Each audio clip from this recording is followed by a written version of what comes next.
यार आज तो काफ़ी रात हो गई है। 1:45 बज गए हैं। अब चलना चाहिए घर।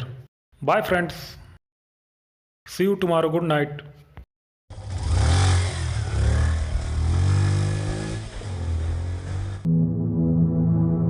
आज विवेक अपने घर से दूर शहर में अपने दोस्त का बर्थडे मनाने आया था। लेट नाइट पार्टी की वजह से काफ़ी रात हो गई थी। लगभग 2 बजने वाले थे। विवेक को गांव पहुंचने में 2 घंटे लगते थे, इसलिए विवेक को शहर से निकलने के बाद 2 घंटे का सुनसान रास्ता तय करना था। उसके गांव की दूरी लगभग 59-60 किलोमीटर थी। विवेक तेज रफ्तार से आगे बढ़ने लगा। रात के 2 बज गए थे। शहर से दूर सड़क एकदम सुनसान सा हो गया था।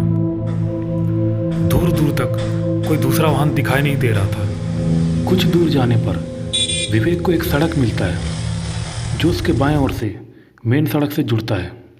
विवेक अपनी बाइक वहीं पर रोकता है और मन ही मन कहता है, अरे ये तो वही शॉर्टकट रास्ता है जो मेरे गांव तक जाती है। इस सड़क से मैं आधा घंटा पहले ही अपने घर पहुंच जाऊंगा। विवेक अब मेन सड़क को छोड़ शॉर्टकट रास्ते से जाने लगता है।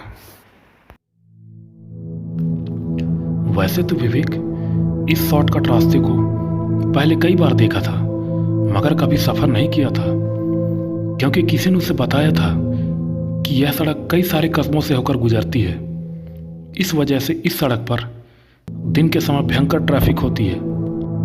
गाड़ी से ट्रैफिक पार करना बड़ा मुश्किल हो जाता है। पर रात में यह सड़क एकदम खाली, एकदम सुनसान होता है। सड़क एकदम सुनसान था। दूर दूर तक विवेक को एक भी बस्तियों के होने का नामो निशान नजर नहीं आ रहा था। इस अकेलेपन की वजह से विवेक को अंदर ही अंदर डर सताने लगा। इसी डर के साथ वह आगे बढ़ता रहा। अब विवेक के मन में डरावने विचारों की हलचल शुरू हो गई थी। अब तो सन्नाटा भी उसके कानों में गूंजने लगा था और ऐसा लगता था मानो उस खौफनाक सन्नाटे से कोई बाहर निकल कर आ जाएगा।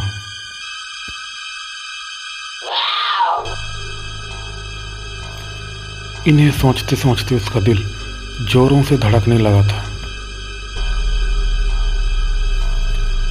ऐसा लगता था मानो अंधेरी रात का काला साया पीछे से जकड़ा हुआ है और वह धीरे धीरे दबोचते हुए अपने कब्जे में ले रहा है।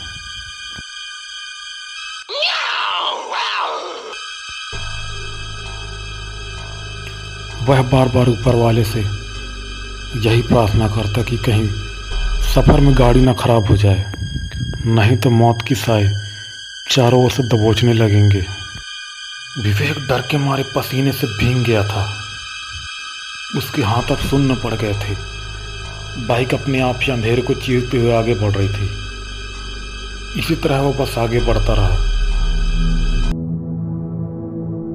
आखिरकार एक लंबे सफर के बाद विवेक को कुछ बिल्डिंग्स नजर आने लगी थी। अब उसे कुछ राहत मिला था। यह विवेक बस की कहानी नहीं है, ये हर उस शख्स की कहानी है जिसको भी मजबूरी में एक खौफनाक सफर में निकलना पड़ता है, वो भी अकेले सुनसान रास्ते से होकर।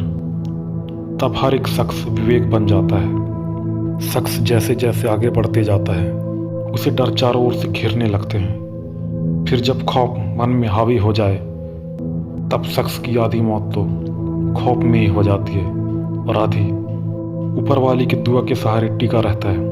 आखिरकार शख्स घर पहुंच ही जाता है, मगर खौफ सफ़र को तहस नहस कर देता है।